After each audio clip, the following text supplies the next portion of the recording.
Hello, good evening, and welcome to the midweek fiction of the LFC Daytrippers. I'm Gav, and with me I have Keith and Emmet this week to talk about just how deadly Liverpool are, really, for an hour or so. Not many, I'd say the amount of people watching is down considerably, considering the Europa League final has gone into extra time. But if you're off watching Rangers instead of watching us, what can I do? I can't do it for you. They can't be helped, Keith, can they? Lost cause, if that's the case. Lost causes.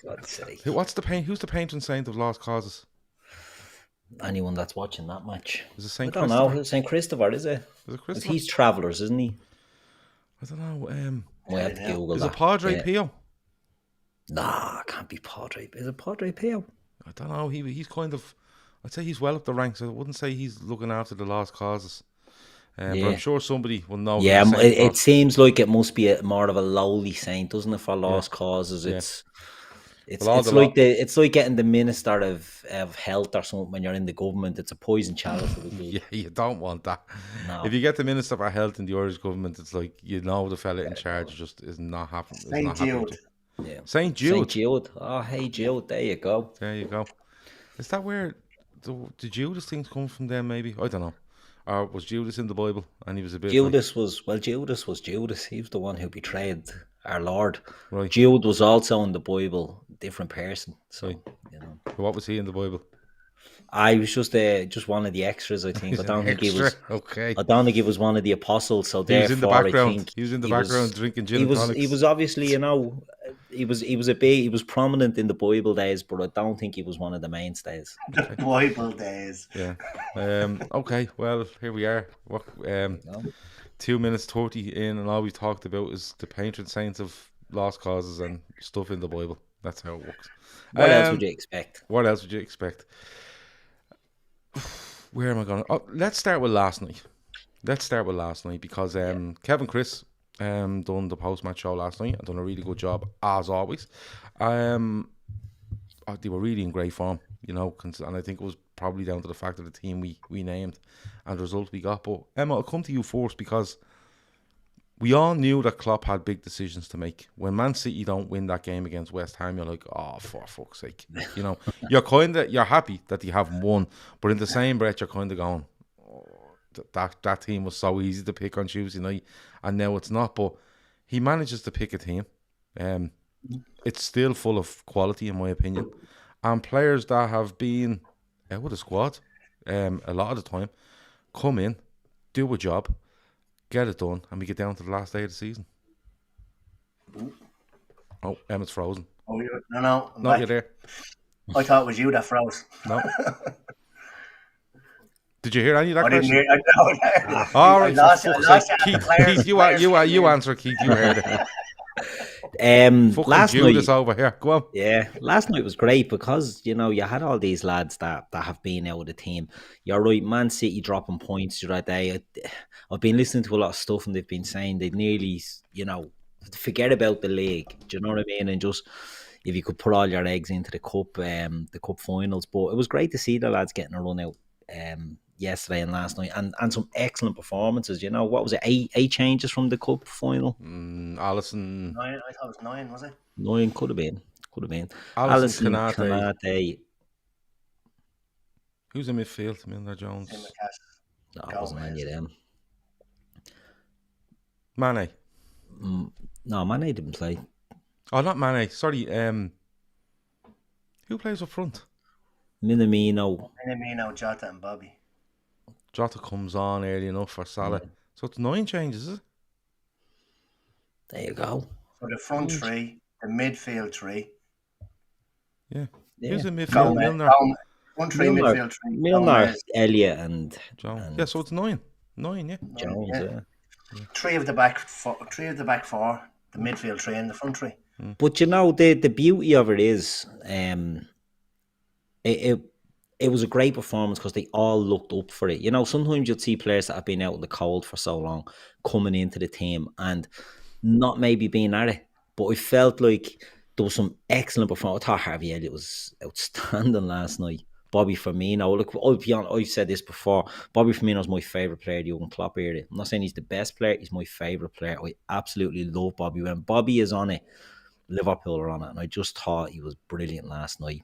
Curtis Jones, excellent. You know, so many good performances. Minamino, brilliant. So many of them that are stepping up when they're needed. So yeah, I was delighted with that. It was one of the more enjoyable matches, to be honest, because lads that needed to take their chance went and took it. So yeah, happy days. Jonathan wants to know, has he tuned in to an evangelical Bible channel? No, but we can do a little bit more later if that's your sort of thing, Jonathan.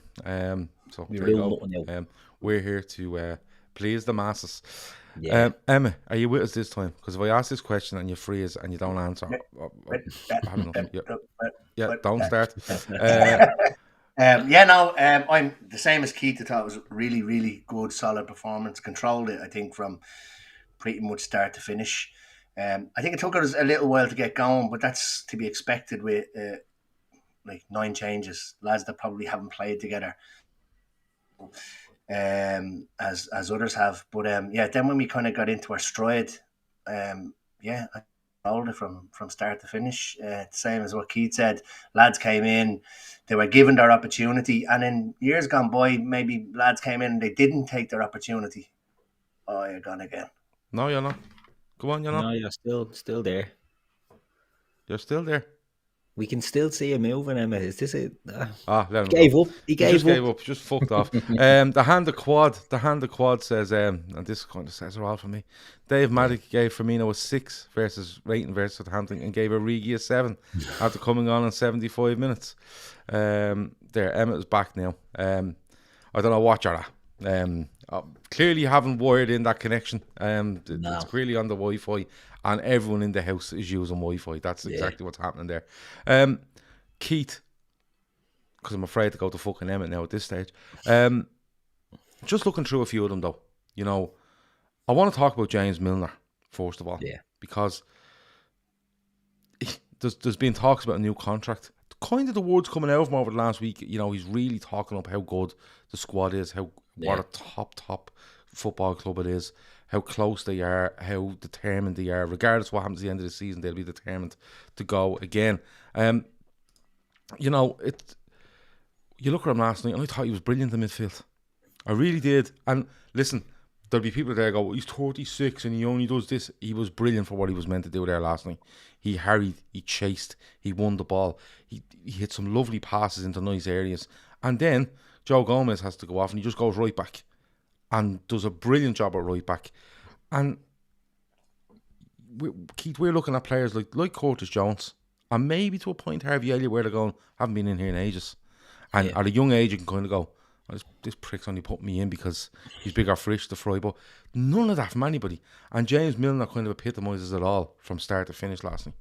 Yeah, I think he's been excellent lately, to be honest. When he's been coming in, he's been, you know, sometimes you can see Milner getting into a game and he just doesn't hit the ground running, or it may pass him by. But, you know, I think he's been in certain games recently. I thought against Newcastle he was brilliant. I thought in the finals of that day he was excellent. You know, I just think there's so many good performances from James Milner. And what he gives you is he gives you assuredness, but he gives you leadership. And when you're playing with, we've seen this in many a game when you get like Ox and Naby, let's say, two more senior players than the two boys who were in there last night. And they don't know when to go and when to sit and things like that. And it just doesn't look like it works. Whereas Milner, I'd say, was in these boys' ears last night. Not that they really need it, you know what I mean? But he gives you that sort of leadership on the pitch, which Henderson does as well. And, you know, people will jump down the throat, Henderson and Milner, they're no good. They're just talkers. But what them lads bring to the team, the intangible stuff that, you know, can't be measured and can't be quantified with goals and assists and things like that, the leadership they bring is just absolutely priceless for a team like us who are, I would say, trying to, you know, not get younger. But Milner's 36, Hendo's 32, I think, Thiago's 31. They're not young. Do you know what I mean? Fabinho must be 28, but it could be way off on that. He could be 23 for all I know. I think he is actually younger No, than he's than 28, 28 and 207 days. Yeah. So, you know, they're not getting younger, but, you know, when you have that experience, you have to lean on that as much as you can. And Klopp knows, you know, he's not going to start many games now, James Milner. But I'd say Klopp is looking at that and he's probably telling them weeks out, you're in that. Do you know what I mean? Like, I don't care what's going on. You're going to be starting that game because I'm going to need you on the pitch with an idea that there's going to be changes. Do you know what I mean? And I think the City one, in a lot of people's minds, the City result of that day might have been one saying, "Oh no, you have to go strong in this." But Klopp stuck to his guns and went very, very much a change side. And Milner was the one that was dictating and leading. And he goes to right back when Gomez goes off injured. And he says afterwards in this interview, look, he doesn't like it, but he'll do it for the team. And you're right, everything he's saying lately is just so much best group of being involved with. You know, what a club, what a team. I think he's going to hang around. I hope he does. Yeah, I really do. I thought it might have been one to move on. I thought, you know, freshen up the midfield, you have to move bodies out of there. And I thought a natural progression was Milner maybe moving on. And now I'm not so sure. I think we probably do have one lad to move out, and he's the lad who didn't get a sniff last night. But, you know. I thought he rolled back the years last night. Yeah. Like he was... Like it's look, he comes in and he's always solid. Do you know what I mean? But like he was like a man possessed last night, and even on a few close up on the cameras, you could see him kind of marshalling the troops and telling them what to do, and it was really good to see. And like I said, he was nearly everywhere. But yeah, going to right back and then saying that he hates it's the one position he absolutely hates, but he's willing to take one for the team. I think another thing that Milner has probably done over the last while is when you look at the celebrations in the changing rooms, and he's telling lads never to get bored of this or never get used to this. So, yeah, he's irreplaceable. And I always say there's a door named after him at the Access Centre, so he can't leave. Yeah. Well, if you want to name, I don't know, a sliding door, some others, I don't know, anything to keep, you know, anything to keep. I kind of think of it, and you know, you will get people who will go, oh well, no, you can't play all the games, and I'm kind of going, no, I know that. But I, in my mind, have no issue with James Milner being on a pitch 20 times for Liverpool next season. Yeah. And even if that's 5 starts and 15 substitute appearances when needed for whatever reason, I've no issue with it. I genuinely think there's enough games Liverpool will play next season where a 36/37-year-old James Milner could come in and do a job. Right? I'm not asking to fucking run box to box. I'm not asking to call worldies into corners. I'm not asking to do anything outstanding. I'm asking to come in and go, listen, can you just be really solid there for me? And these other 2 lads around you will run the bollocks off as well, but they'll provide the front 3 or they'll provide the fullbacks.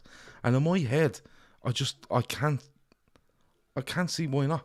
Because you know what the funny thing is? If you let Milner go, or he decides to go, you're probably going to end up going out looking for a midfielder that's not as good as the midfielders you have, because you want someone that's going to be reliable for 20 games a season. You have him. Doesn't give a fuck what age he is. You have him. That's as simple as that. Ryan Giggs played till he was 40 in the Premier League. Now, he was built like a bleeding noodle. But, you know, and he was like ridiculous. James Milner's a bit more, there's more stock to him. But Ryan Giggs in the back end of his career, I think he wins Player of the Year, and he plays about fucking 12 times. Yeah, you know, you just give it to him for the crack. But the thing with Ryan Giggs was, he wasn't coming on to play left wing and go by people. He was coming into midfield because he had a good left foot.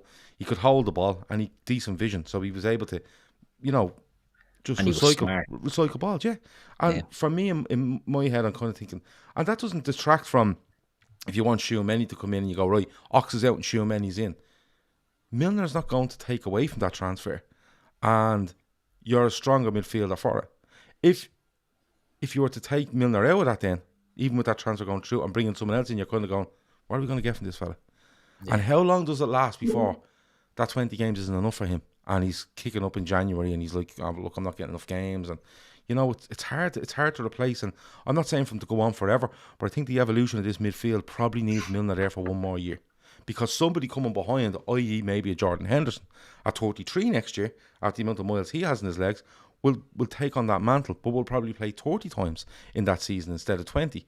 And, you know, you see the progression from there because I think Henderson's under contract now till 2025, I think.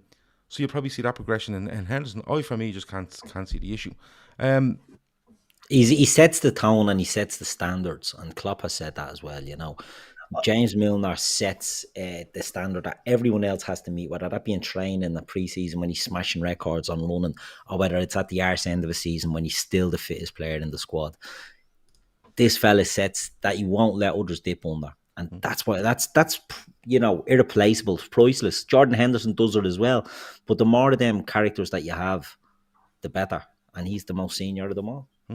I think Klopp said that he doesn't think that he could do the job that he does without James Milner in the changing room.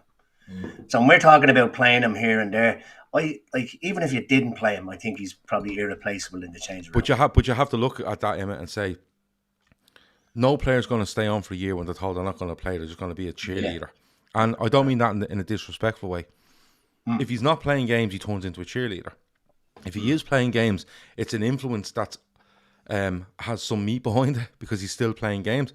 And it's also, as good as that Liverpool squad are, it's hard for players, I think, to have 100% respect for a fella that's not playing at all.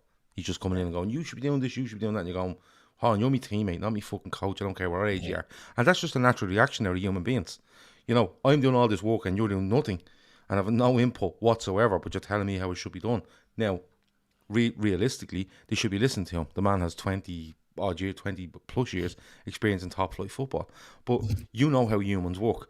And I know how humans work. And if Milner, I don't think he'd accept the fact that he was not playing games in any way. Not a sort of way. But I get where you're coming from. Because Klopp, I think the biggest thing with Klopp is that when he looks at Milner, he looks at reliability, flexibility, doesn't give him an issue. But when he's asked to do something, he does it to the absolute best of his ability. And 9 times out of 10, it's good enough for what we're looking to do. And I just thought last night, it kind of jumped at me last night that I think you should be looking, that kind of nailed it for me. Yeah, you take him for another year because he's not weakening you and he's not stopping you from doing what you want to do in that midfield. You know, Kieran Thorne says, fact is we're trying to make our squad a bit younger, but you need a McAllister type, i.e. Milner type that will mould that ethic. And yeah, I'm absolutely for that. And someone will have to step into Milner's shoes. I think it'll be Henderson. And that's absolutely fine. And you continue on. I'm never against an older player being in there, but being part of it, not just being there for the sake of it. You know, you might as well get someone like Darren Fletcher as at United just wandering around in a Liverpool jacket, wandering into the, I don't know what he's doing. I don't know, like he must have found a pass or something at Old Trafford and he's just wandering around going, I have this pass, lads, and it's great. How many games do you reckon Milner played in this year or this season? I would say 25. How many we played? 62 games. We played 62 games. I forgot we played. We played 61, I think, isn't it? So okay, far? 61 games. I would say Milner made an appearance in about 30 of them. Keith got it right. 38. 38 games. Yeah. And started 14. Yeah. So there you go. And we're still sitting here in this and the good thing about next year as well is that with the 5 subs, and I know everybody's saying, with the 5 subs, what you can do is this season we're rotating from game to game. With 5 subs, you can nearly rotate from half to half. Yeah. Yeah, you can. And the big whopper break in the middle of the season as well for a World Cup that he won't be going to. Exactly. Bajan makes a great point. Sorry, did he? Sorry, he did. Come on, tell me what it was. So Millie would have done wonders in that Arsenal dressing room. And if you think, you know, I know it's not an Arsenal show, but you look at clubs that could deal with leadership and could deal with that sort of standard setters. Arsenal have been crying out for that for years and have constantly picked the wrong characters. You know what I mean? And it just shows what a professional like Milner can do. And when you get a manager like Klopp that just values that, you can't beat it. Well, I get where Bajan's coming from because if you look at like all the hot air that came out of Granit Xhaka after the game, didn't he? Why isn't Granit Xhaka saying this to his teammates before the game or during the game and grabbing someone by the throat and 0-0 and going, this isn't good enough? You know, it's all fucking hot air at the end of it for the cameras for me. And you know, at least he's being honest. Yeah, he's being honest, but I think it's, you know, a little bit disingenuous from him. But anyway, But Milner, I think, I see that point, because when I think of Milner like that and think of an Arsenal dressing room, I remember someone talking about Ray Parlour and saying Ray Parlour was a brilliant footballer, and he was also a brilliant fella to have around. Ray Parlour was the sort of, I think it might have been Graham Stack on a podcast, but he was basically saying, look, when you went away, say to a lower league team in the FA Cup, you could get turned over, but Ray Parlour always seemed to be there because his ethic was there. He knew what you needed to do and he knew how to get it done, and you get through a game. Now, it wouldn't be Ray Parlour running the game completely, but it'd be just little things in the game that Ray Parlour would do, and that's where you get it from with Milner. Emmet, Taki Minamino decides to show up, bang in the net, and bright as a button all night, I thought. I'm probably laying down a little bit of marker to say, yeah, I'm still around. No, I'm not. I don't want to blow this out of massive proportions because he's scored away at Southampton, but a little bit of salute towards Klopp, as if to say, no, I can still do a job here. Despite the 5 we have and Carvalho coming in and maybe looking at someone we don't know, but he put his hand up there, didn't he, last night? And I loved his performance. And he'd be one of the ones that you probably haven't seen since maybe the quarter final of the FA Cup was the last time he played. But he hasn't, and maybe it hasn't even appeared on the bench sometimes. So he was one of the ones that kind of nearly needed to take the bull by the horns last night. But I mean, even looking at him being top scorer in the FA Cup, top scorer in the League Cup, there is, I like Taki. Do you know what I mean? I just think he's taken just that little bit more, a little bit longer to kind of adapt. I still feel sorry for him every time I look at him. And even when they were going up for the trophy lift at the weekend, I'm kind of like, where's Taki? I hope somebody has their arm around him, because I think he just comes across as being a little bit isolated and a little bit lonely. But I think that if he can kind of get a little bit of confidence, and I definitely think it's worthwhile keeping him around, especially with Origi going. Do you know what I mean? I think he has a goal he scores every 95 minutes on average. Yeah. That's unbelievable for essentially a sixth choice striker. 10 starts, 9 goals this season. Yeah. Says the hand of God. So, and again, right, Emmet, the minutes per goal is brilliant. 95 minutes, I think it is, isn't it? Or something like that now. But what more do you want from a sixth choice forward? Do you think he'd be happy? Do you think he'd be happy to be in there? Because we know the 5 that are up there, and you've seen them, right? And even if you were to say, right, okay, listen, they're going to renew Salah and they're going to renew Mane, but they're not. They're probably going to let Firmino go. I don't think they will. I think you'll see another season from all 3, at least. Is he happy to go, all them are in front of me and I get in? Is he happy to be there for a guy that's shy and probably needs more attention? Going back to the 5 subs, if it was 3 subs next year, I would think that he would maybe look, or should look, to move. But with the 5 subs now, you probably will see him getting that little bit more game time. You'll see the likes of Simicast getting a little bit more game time. You might see Gomez. There's going to be a lot more minutes for the fringe players there next season than there would have been this season. Like I said, the fact that it's changed to 5 could be changing a lot of their outlooks on whether they stay or whether they go. Yeah. Keith, it's probably an outlook thing. We're speaking about James Milner and his role in the squad. Minamino at the age he's at. Is it somewhere? Do you think he's the sort of fella that would turn around and go, look, there's 5 in front of me, I'll get games here and there in the cups and whatever. Basically, is he ready to mirror image this season, next season and the season after? Even with the 5 subs, because, all right, you have the 5 subs, but is he making the squad? And if he is, the chances are he's on the bench with, say, Luis Diaz and Roberto Firmino. Do you know what I mean? Or Salah or Mane or Jota. Yeah, I mean, he's not breaking into the starting lineup too often, like we know that. But I agree. I love Taki. I think Taki's brilliant for his role in the squad and the output we've got out of him this season. You cannot ask for more. It's, his goals have come in the cup. He's got a couple in the league. I just think he's excellent, and I think he would stay around next year, because I think there's a lot to be said for playing at the very top. Do you know what I mean? So if Taki moves on, he's not going to go anywhere, that are challenging for quads, that are playing the Arsenal, the Champions Leagues. Do you know what I mean? So there's a lot to be said for getting the most out of that experience. And I think he'd stay. I think he'd be happy to stay and just walk around that. Now, maybe not for too much longer, but I certainly think he'd be happy to give it another season. And with Divock moving on, that's probably one, one taxi out away from to get by. And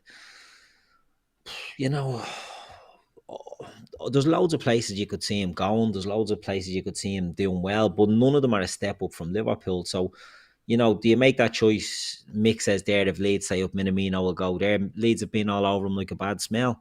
And it makes sense. Jesse Marsh had him at Salzburg, so it is a bit of a common sense one. But, does he want to hang around another year and try and get more trophies? Do you know what I mean? He played a part. Does he want to start again somewhere else?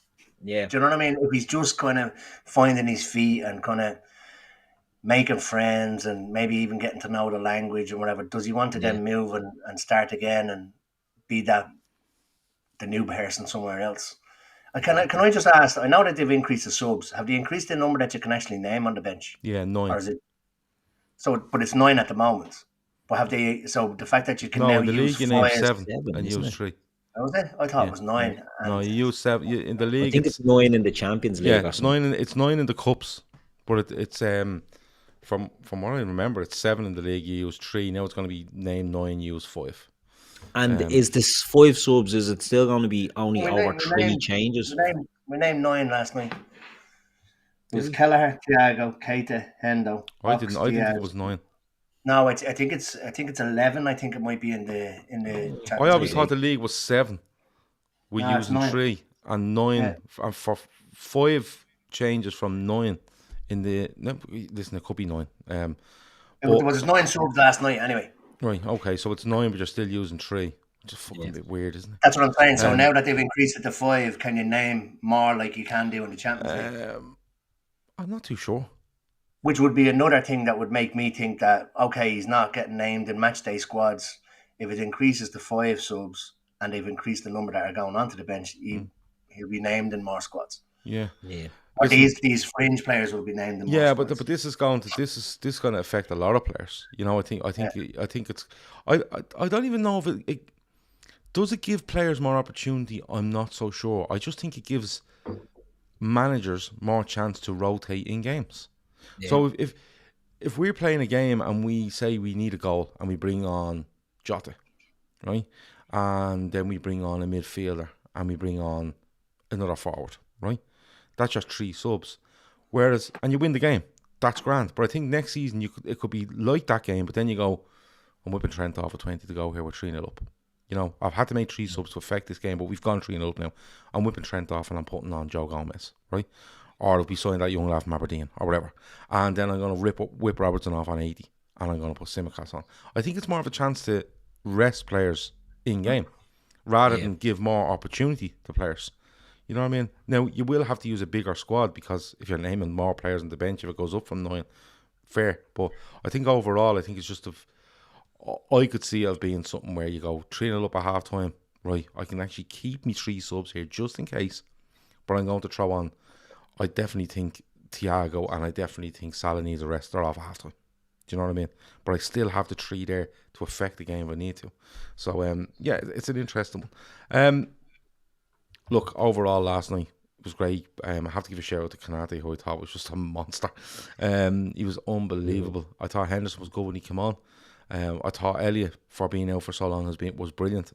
Jones, delighted because I think he's dropped off this season. I think he's he's kind of frustrated figure for me this season in a couple of ways, trying things that aren't working, and then looked a bit pedestrian at times for me. Wasn't moving the ball quick enough or committing enough people.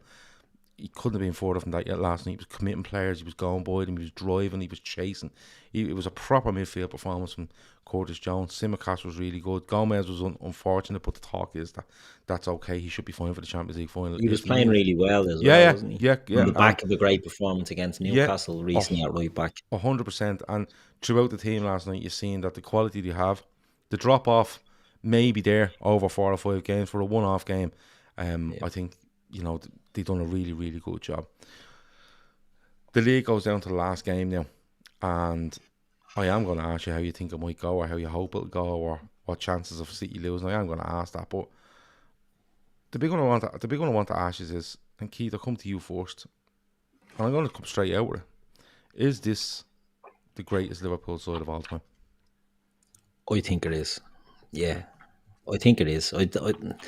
Look, I'm surprisingly enough, I'm not that old, but I do love looking at the history of Liverpool and sides. And I'd speak to my dad, and my dad's a huge Liverpool fan. My ma's a huge Liverpool fan. They'd have gone to games. They'd have went look through the 70s teams.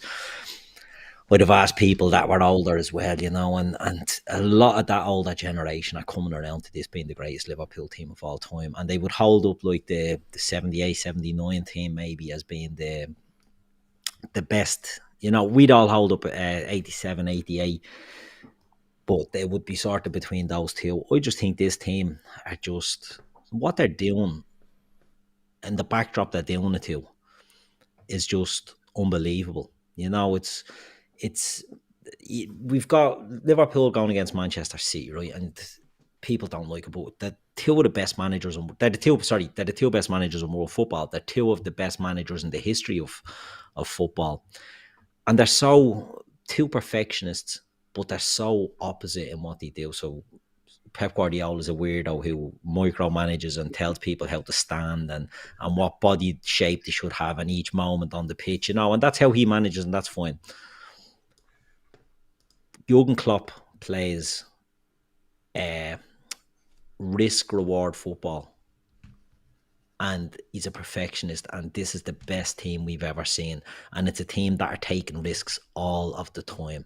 Do you know, Man City are boring to watch. We've said it before, and that's not a jealous a bit. I think they're an excellent side, but that they're robotic and they're not very exciting. This Liverpool team are exciting. They're edge of the seat, you know, swashbuckling team, but they're brilliant defensively. They're brilliant. The best keeper we've ever had. I don't care. I'm sorry, Ray Clemens fans. Look, he may have been a legend. Alisson Becker has gone from, you know, being 10 out of 10 to creating a new scale on these numbers, because this season, my God, he's been absolutely out of this world. Everything about him is just perfect. Do you know, like, again, if you go back to the 87, 88 team, they were a great team, smaller squad. You know, you're looking at Nigel Spackman sort of coming in and getting games to shake up in the midfield if Ronnie Whelan wasn't available or whatever. You know, it's probably 13 or 14 players, 78 the same. This, you've got lads all over the place. And last season we had them right off. We had them dead and buried. You know, look, I was selling loads of them. I was getting rid of them. I wanted an overhaul of this squad, and all we done was we brought in Ibu Konate at the start of the season, and look at us. We brought in Luis Diaz. Look at us. And that's down to the manager and the players and the mentality that they have. Just phenomenal. And I'd love to hear more older fans' opinions on where they rank this team. In my opinion, they're the greatest Liverpool team of all time. And people would say, no, Shankly got the league titles, Paisley got the European Cups. You know, what Klopp is doing against who he's doing it to, and not just in England, in Europe. Do you know what I mean? In Europe, it's not just Man City that have oil money. It's PSG. You've got Barcelona and Real Madrid, who, whilst in the scutter now, have been teams that have had unlimited resources. You've Bayern Munich that take the best of Germany. And it's just, you know, he's fighting on all fronts and he's leading it, and I just think they're brilliant. Bajan, again, the game was so different back then. It really was. The game was totally different. But he says in the Premier League area, without a shadow of a doubt, it's light years ahead of any team we've ever had in the Premier League, and I mean that. And look, the mid-90s we were entertaining. Fowler, McManaman and Collymore and all that stuff. 08, 09 was a great... it was a brilliant Liverpool side. It was, yeah. But it's nothing.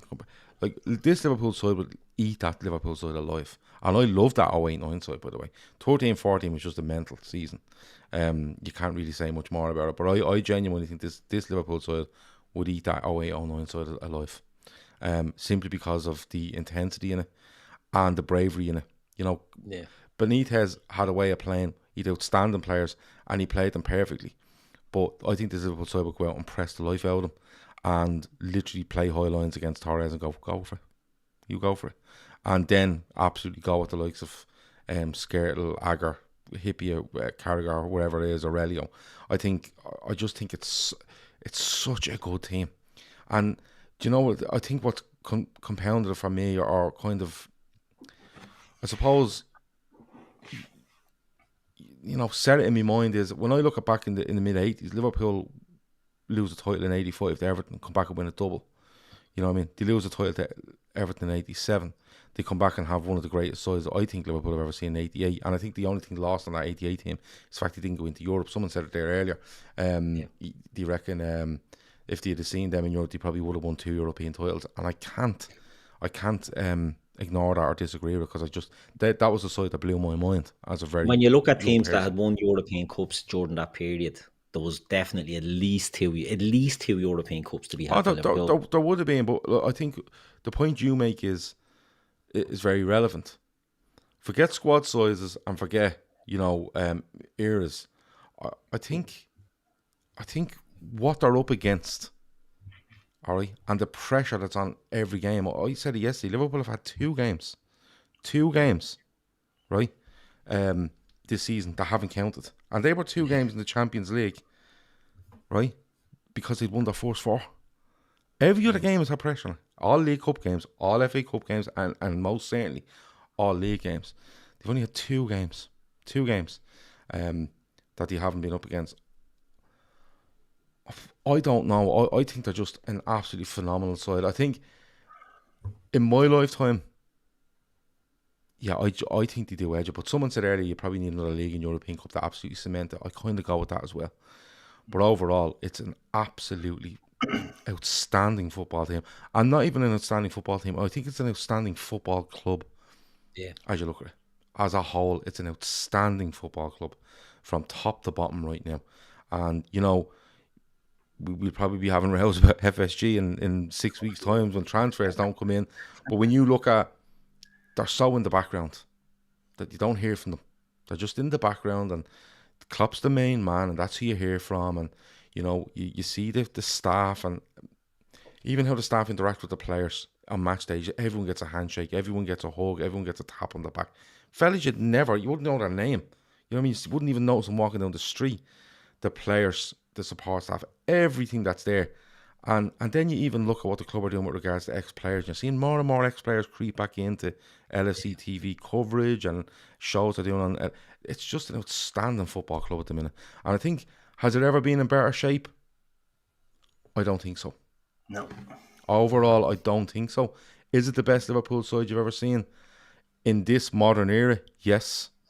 There's some circumstances, i.e. around 88, that you can kind of hang your hat on either argument, because there's no real proof in the pudding there, and that's because they couldn't prove it. And then when you go back even further, they're sitting there with multiple European Cups and multiple league titles, so that's a bit of a thing. But when you compare it to what they're against, they are right up there. They're just absolutely phenomenal.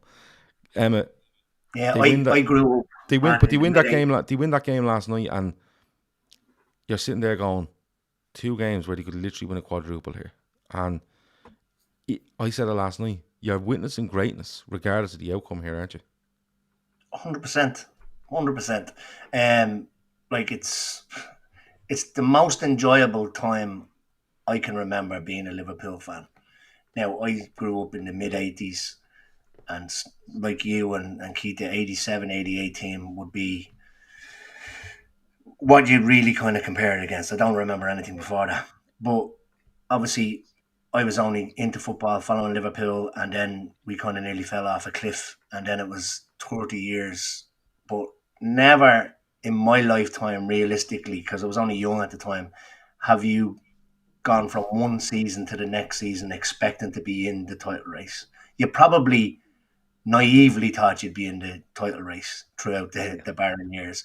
But I'm confident, regardless of whether we win this league or not, that we are going to be pushing them for that league next year again, and the year after, and the year after. But I've never actually felt like that.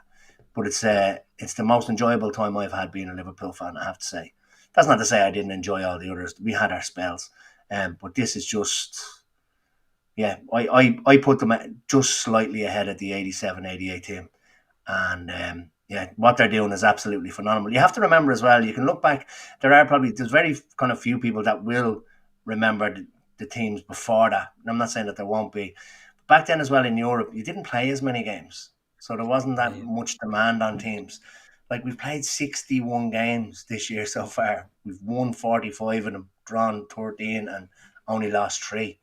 That's unbelievable. Like, it really is unbelievable. Yeah. And to, like you said, for there to be pressure on most games, it's ridiculous. And I know it's becoming more and more of a cliche, but they are literally mentality monsters.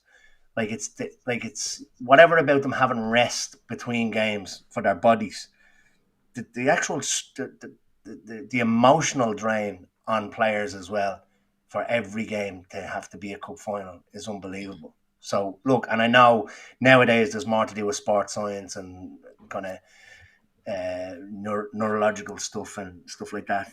But yeah, I honestly, there isn't words to kind of say what I think of this team. They're absolutely unbelievable. I don't think we've even gone back to the 87-88 team. I don't think we had, and there is an argument to be said that we, like, in most positions, we've probably got top 5 players in the world in every single position, if not the top. I don't think we've ever had that before. As good as the teams have been, we've never had a group of superstars like we have now. But they're underrated superstars for me. Yeah, underrated superstars, and they're not doing TikTok dances in the changing rooms. Do you know what I mean? You never see them anywhere. So, like, do you know what I mean? It's such a together group. I remember watching an interview before, I don't know whether it was Sammy Hippie or Honcho or something like that. And they were talking about teammates. And even back then, some of them didn't even have each other's phone numbers. But you watch this squad now, and even through lockdown, they're doing Zoom calls in the morning and they're having the crack. And do you know what I mean? They just seem to be a close-knit side, closer than any squad I've seen down through the years. Now, obviously, back kind of 80s, early 90s, there wasn't social media and stuff like that. So maybe they were. But to, like, as recently as social drinking, that they don't have Skirtle's number, or they don't have such and such's phone number, or they wouldn't know how to get in contact with them. I guarantee you all of these, they're in a WhatsApp group. Just like me and you and your friends, they're all in WhatsApp groups. It's just that kind of, and is it that Klopp that's done it? I think you can put an awful lot at the doorstep of Klopp when it comes to the way these players are and the way they are around each other. And he's like the move to the new training facility where they're probably mixing with the younger players as well. I think that's that's helped an awful lot as well. And Klopp inviting the players to come and train with the senior squad. It's just what he's building, and I'm not going to... FSG are behind it as well. I mean, they built the training facility. But it's the best condition I think the club has ever been in. And the best position that it's ever been in. I think when I think through it and you think of the facilities we have, both at Anfield and at Kirby now, now don't get me wrong, it's a gradual step throughout the years. Money gets bigger and you're going to build better facilities. But even when you look at on and off the pitch, where we are with regards to facilities we have, the staff we have, the manager we have, the squad we have, I don't think we've seen as good. Like Hannah says that, FSG out brigade need to listen to what I'm saying. We've never had it so good. Listen, I've no problem with people if you want FSG out, if you're willing to tell me why. And listen, I'll say it before and I'll say it again. On this channel, if people have a problem with FSG, they will say it. If they like FSG, they will say it. Some love them, and that's it. And some hate them, and that's it. And some people are very in between. I'm one of those where if it's good, you say it's good. If it's not good, you say it's not good. And even Jurgen Klopp has done it, where if he doesn't think something is not good, if he thinks something is not good, he'll tell you. I thought, and I said earlier in the season, I thought that the whole Salah thing would be the hill they would die on. But when you see what they do, not so sure now. No, because I think when you see what they do with Diaz, when they go bang, Diaz needs to be done. Tchouaméni is being heavily linked now. Do we need someone like that? Yeah, we do. Bang, done. And the Salah thing, you could pick sides on it, but I've said it before. I don't think there's enough information out there with regards to what's going on there in order to pick a side. But FSG will do right at times, they will do wrong at times. But overall, even taking them out of the equation, I know they're a massive factor. But through it all, I think when you look at where this club stands, and someone said it there, if we were sanctioned tomorrow, FSG were sanctioned tomorrow, would it affect Liverpool? I don't think it would, because we don't owe anything to anyone. But I think overall, I think it's the best state that this. I think it's the best state that it's ever been in. I think we're so strong in all aspects of what we do now, from commercial deals to who's coming on at half time or who's going to replace you. I think it's just absolutely phenomenal. Look at us in comparison, and I know it's like, you're a Liverpool channel and you're comparing yourselves to Manchester United, or you're having a go at Manchester United. They're the biggest spenders. Their roof is leaking at Old Trafford. Their training facility is an absolute shambles.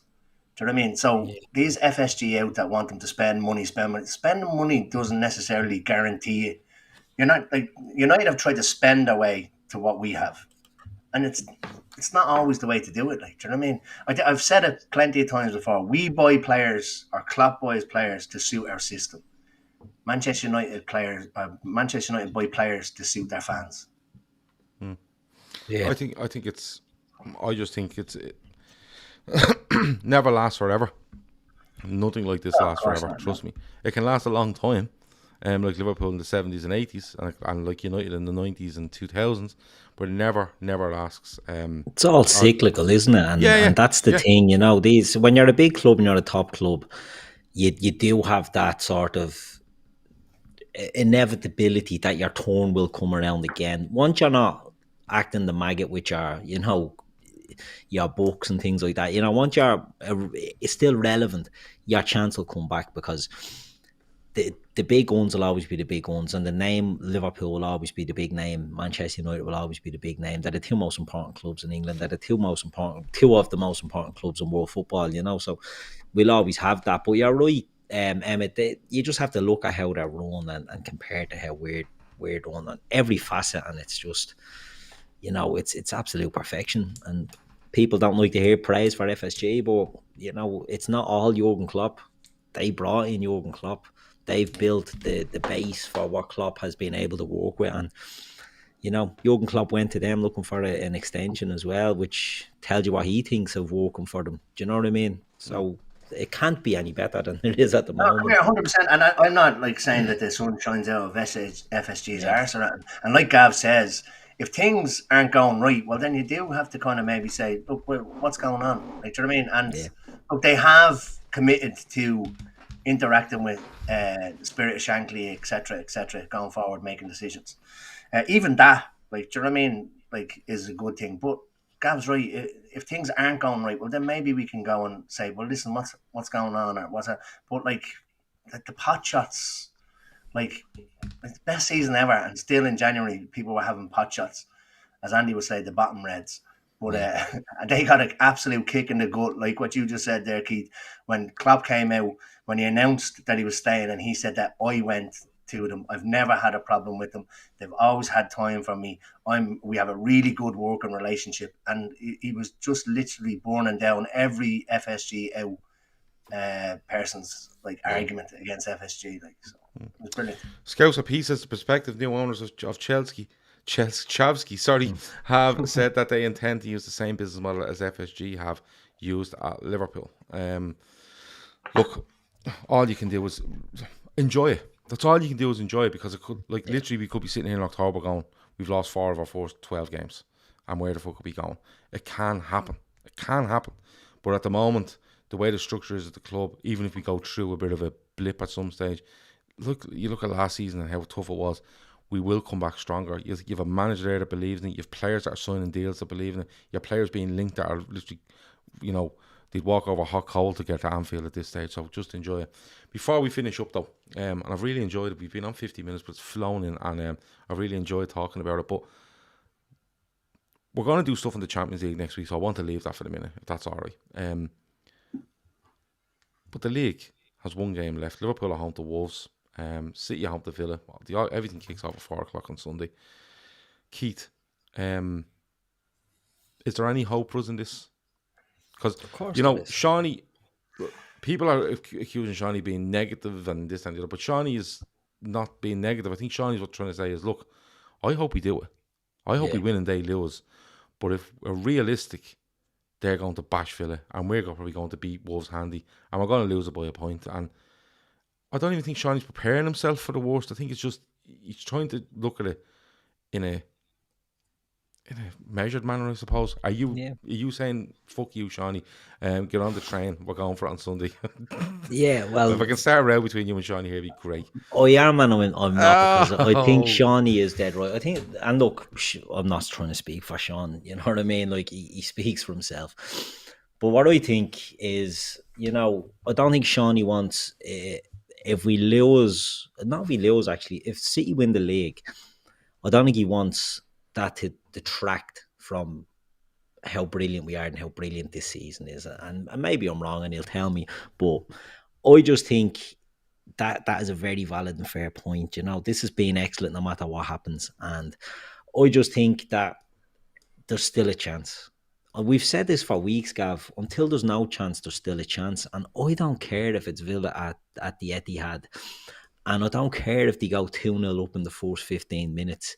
If they're not 5-0 up by bleeding 60, well then we still have a chance, because anything can happen in football. It can turn. I think Man City will be Aston Villa. But until that final whistle on Sunday goes, I still think we can do it. Because I believe... Yeah, I believe in aliens and I believe in witches and I believe in ghosts, but I believe in momentum and I believe in things like that in football. And I just think faith and things like that. Man City should have had this league dead and buried. They had this league dead and buried. They were 14 points ahead of us. And I don't care what people say about games in hand. You have to win them games in hand. And if you remember back, they were 14 points clear of us on the 15th of January. We had lads going to AFCON. Them games in hand were like fucking albatrosses around their neck, according to everyone, because we wouldn't have Salah, we wouldn't have Mane, we wouldn't have Keita, who was having a good season as well. So it's not like the games in hand were gimmies. And we've got it back to them. And they had a chance to go and wrap it up on Sunday against West Ham. They got a penalty in the 96th or the 86th minute or whatever it was, and they missed it. And that kept us in. The reality is we probably will come up short in that league and get 92 points or whatever.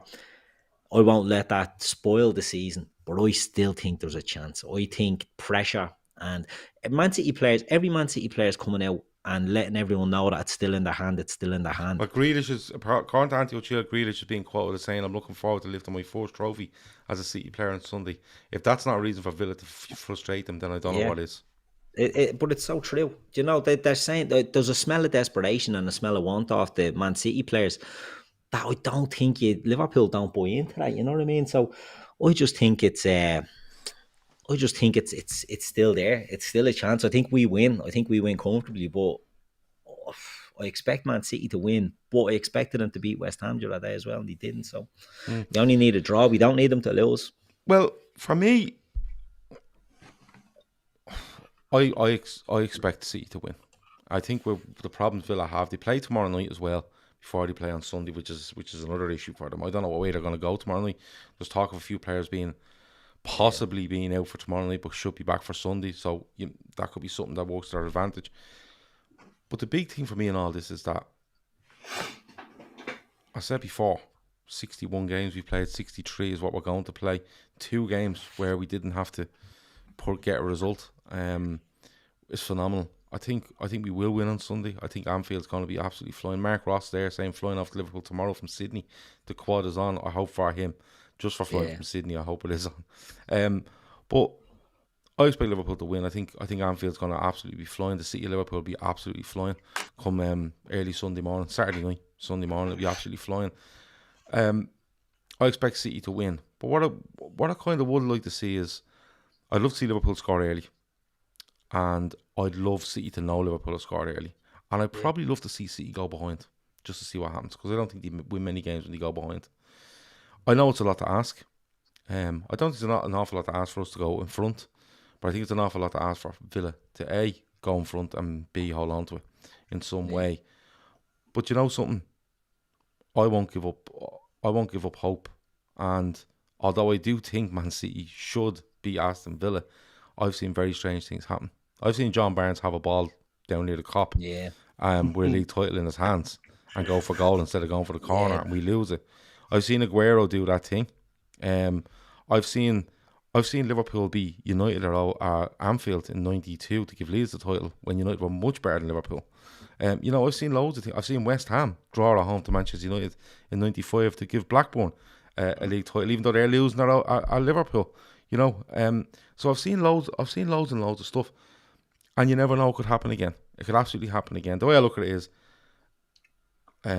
QPR put up to Man City on the last day of a season. Can Villa? Yeah, they're probably a better side than QPR were that day. Man City are better than they were that day, but the mentality thing is huge, and stuff spreads through stadiums. If the word comes that Liverpool have gone 1-0 up, 2-0 up, it's kind of fuck, they are winning. That little cushion is not there. They're now top of the league. We're drawing. They're top of the fucking league. As it stands. Yeah, as it stands. So I'm hopeful. Head says, City win, Liverpool win. Heart says actually Villa win with a breakaway goal to win 2-1 on the 93rd. Coutinho slips in Danny Ings. No, I have a feeling for that little guy Ramsey that plays for them. I don't know if he's still injured, but I have him in my head. But anyway, and I'm going to go completely with my heart, if that's okay. Because why not? You know what I mean? It's been because my head is fucking wrecked with the season. So all I really have left is the heart. So look, I've said it before and I'll say it again, regardless of the outcome of Sunday or the Saturday following that, you're witnessing greatness, this Liverpool side, and they've 2 cups down. It's not in their hands this week. They play an absolute behemoth of a team, European Cup wise, when it comes to the 28th of May. And regardless of what happens, win, lose, or, well, you can't draw, but win or lose, I just think it's been an absolutely phenomenal season, and I'll be absolutely bang up for it come the start of August. So that's how I take it. Emma, are you somewhere in between that? Are you? No, I'm pretty much the same. Look, everybody, like Keith said, everybody expects City to go out and dispatch of Aston Villa, but probably everybody expected them to do that against West Ham, probably even against Spurs, against Crystal Palace and Southampton this season. Yeah. So, and like you said, Gav, you see strange things happen, and I've said it before, strange things happen at the back end of seasons. Okay, Villa aren't kind of fighting for anything other than pride, and I would imagine now with ex-Aston Villa player coming out and saying what he supposedly said about lifting the trophy, they kind of have a little bit more pep in their step to kind of like stick it to them. Mentality-wise, I think it is. You're right. Mentality-wise, I think they're talking an awful. It's nearly like the players are trying, and they have been now for the last 6-7 weeks. It's nearly like they're trying to convince themselves. Yeah. It's not like they're trying to convince anybody else. They're trying to convince themselves. So we're doing the chasing. I think the pressure's off us. We have to just go and win a game. They're going into that game knowing that they have to win. They could go and start trying to force it. We've seen them force it. I think it was the Crystal Palace game. They forced an awful lot. Yeah. What you've seen that probably you haven't seen out of Liverpool in a few games as well is City getting on at each other. You actually see them moaning at each other. So the pressure is all on them. We have our 2 cups. We just have to go out. I think we beat Wolves easily. The pressure is on them to win on Sunday, or they've literally thrown away a league where they were 14 points ahead in February. And could finish that's immense pressure, and finish the season with nothing. Yeah. So look, again, you would expect them to dispatch of Aston Villa. I think Aston Villa probably play a little similar to the way West Ham play. They get the ball up, Watkins holds the ball up, and you've got runners coming off him, much the same as what Antonio did last weekend. So look, who's to say?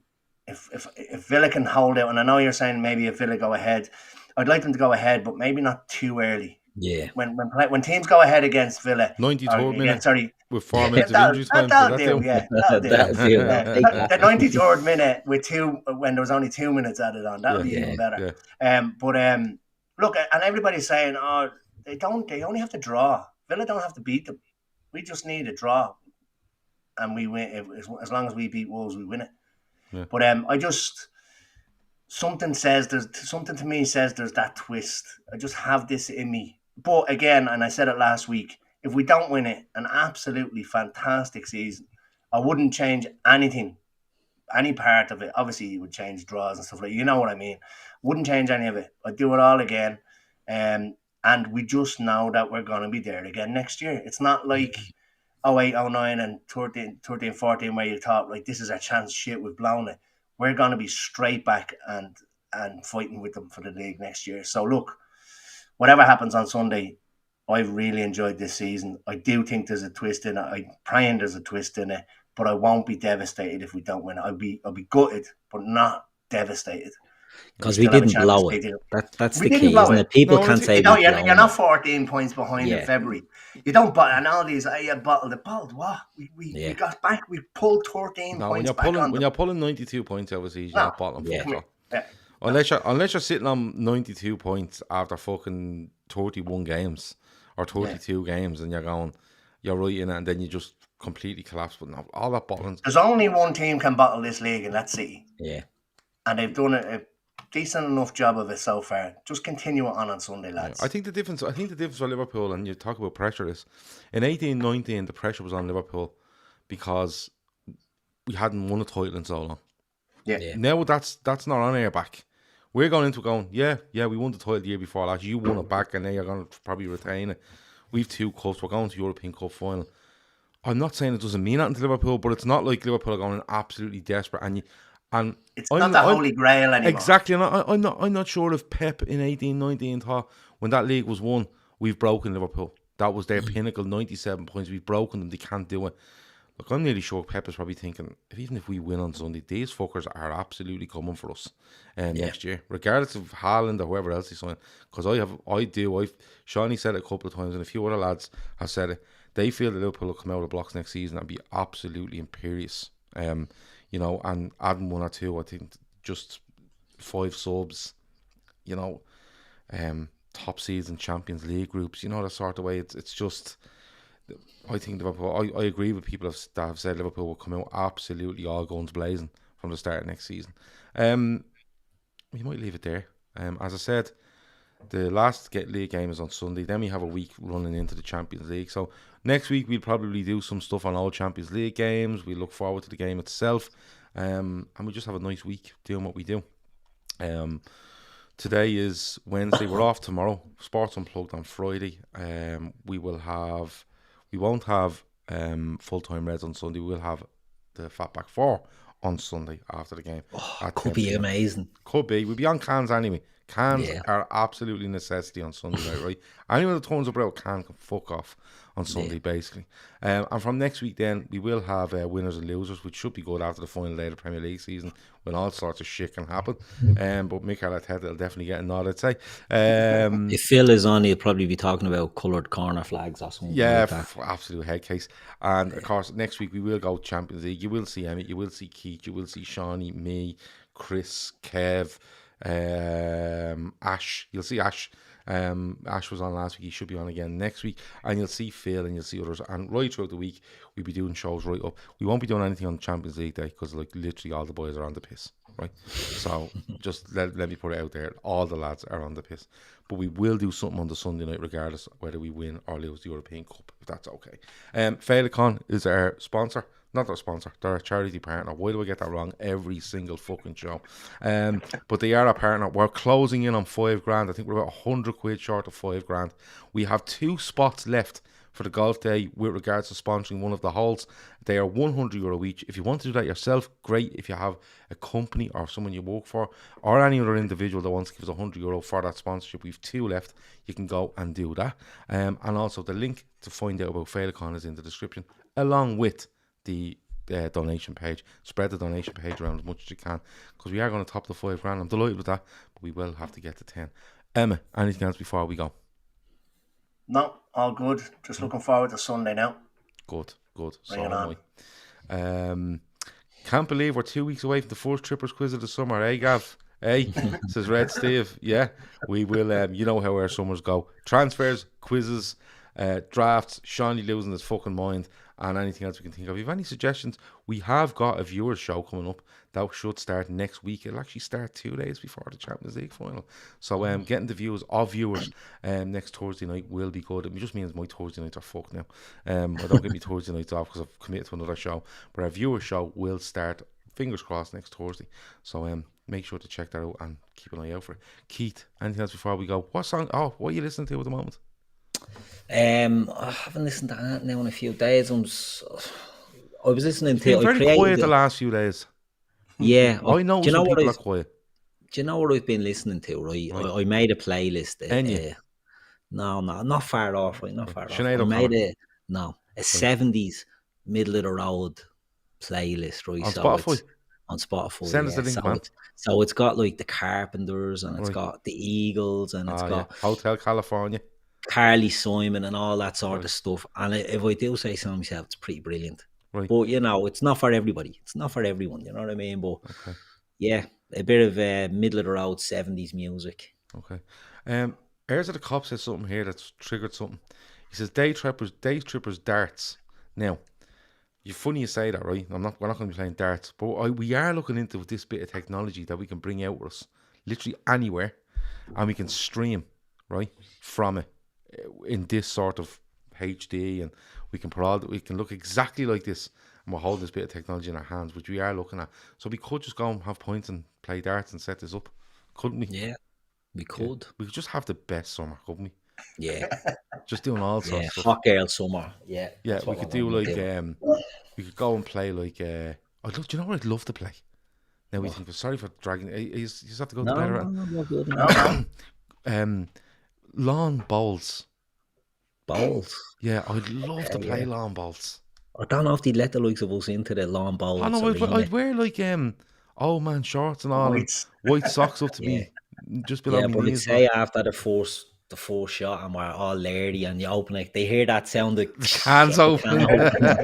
It might be a red flag. It might be like, hold on, Farquhar, get these out. He looks across there's 4 cans of course sitting on the ground and 5 smoke butts beside it. Don't take that can and use it as an ashtray. No, listen, Laszlo says there's a webcam. Where's the fucking jack? Where's the jack? Laszlo says there's a webcam. No, this is like, trust me, this stuff is proper gear. It's deadly. Something was recommended to me. Pub games, says Heirs of the Cop. We could do pub games. We could. Yeah, no, I'd love to play that. Can you send me on the link to that middle of the road 70s gear? I will. Yeah. Deadly. We could also have like we could play that foot golf. Yeah. We could invite people to play that with us. Yeah, but it'd have to be near the pub. I'd love to play one where it's near the pub, where you come off the 18th and you just go in the pub. Well, the one out there beside you, isn't it? There by the White House. Yeah, there's one there. Yeah, there is. Yeah, we could do that. There's also one in Hout. There's one on the back of the old mill in Tallaght as well. Yeah. Scouts a piece of what the fuck have you like 90? No, it's just something about long bowls. There's something very skillful about that game. Yeah, I like it as well, and curling as well. But curling's a bit. I think just the Scottish play that. Yeah, but it's the same principle, isn't it? It's played and get it in, knock the other one out, and get closest to the middle. Same game, just on ice. Yeah. Gav walking around town with Snapchat live camera, sunglasses. No, it's not that either. Trust me when you see it. Listen, it's costing a lot of fucking money. And genuinely, if we get it, it's good. If Sean Keith and I've shown Shawnee, and Shawnee, Keith just you just say, yeah, that looks good, don't you? Where Shawnee just go into it a bit more and have a look at it and he'll tell you if it's shy. But it's not. Yeah. The Brock was solid Sunday dinner. The Brock one of the best Sunday dinners around anywhere. Dylan O'Rourke. Queue up to get into it.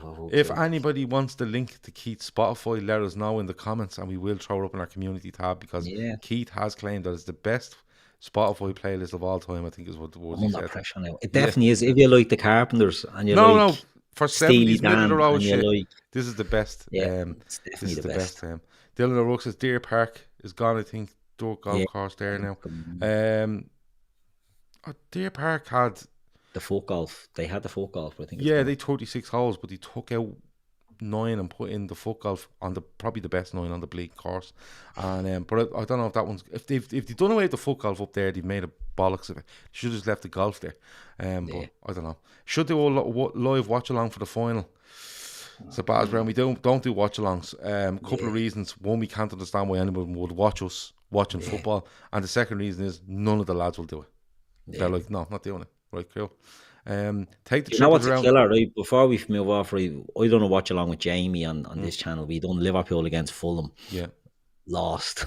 Yeah. Nightmare. But my stream was like a minute behind Jamie's, and it was just like, this is a load of bollocks. Do you know what I mean? Like, it was an absolute nightmare. Jamie was holding himself because he didn't want to lose his shit when he was watching it. I was miles behind what he was saying, and it's like, nah, this isn't. Loads of others do it, but it just doesn't really suit us. Do you know what I mean? Who'd want to watch us watching football for fuck's Exactly. sake? I don't understand it. And we don't. No, it's just not us. Take the trippers around Ireland for a road show, his own book. The road show will probably consist of me, Shawnee, and Keith, and maybe one or two more that tag along that we allowed out for a week. And we'd probably just go into pubs and chippers, and then we'd probably sit down for a chat about football and may record it. I don't think anyone would turn up. I don't think we certainly wouldn't charge anyone to come and watch us talk about fucking the stuff we talk about.